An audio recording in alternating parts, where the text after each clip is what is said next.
Saa hii kuanzia hapa Liranda, wazungu wamefanya utafiti, wamepata kurula Iran mpaka kutia Mrostman, kutia baki Mwirthi, kutia Majlis, mpaka ibu yoke Msem, mpaka imasienze, kupendo kapake Shituli, kutia Ishikoye, kuita Mumalinya, kuita Irembe, kutia baki Bishangala, kutia baka Isulu, malaba kakosi ni fesa worth 685 billion.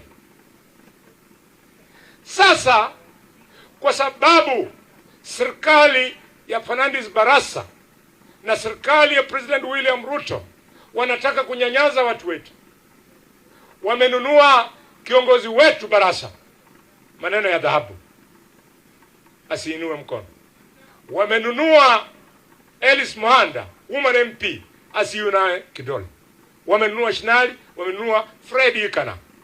Today I'm so happy.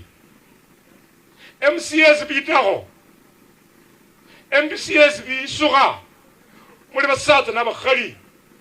Jana Barasa amelazimisha kuleta mkutano, akabeba watu ndio watoka hapo na kauli kwamba national government ije ichukue dhahabu yetu kurule mrani Irande eno mpaka waya tu mpaka nabashisa.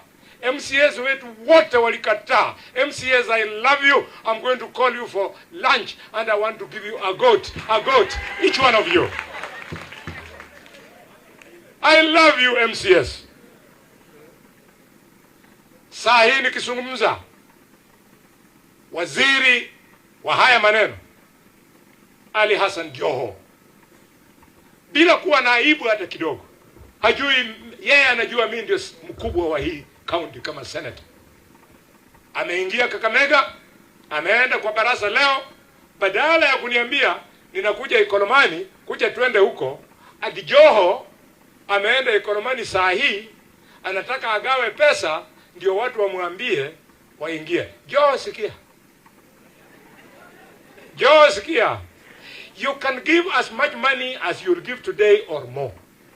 But there are two things ambazo mutanipatia na nitakubali, tutaanza kujimba dhahabu.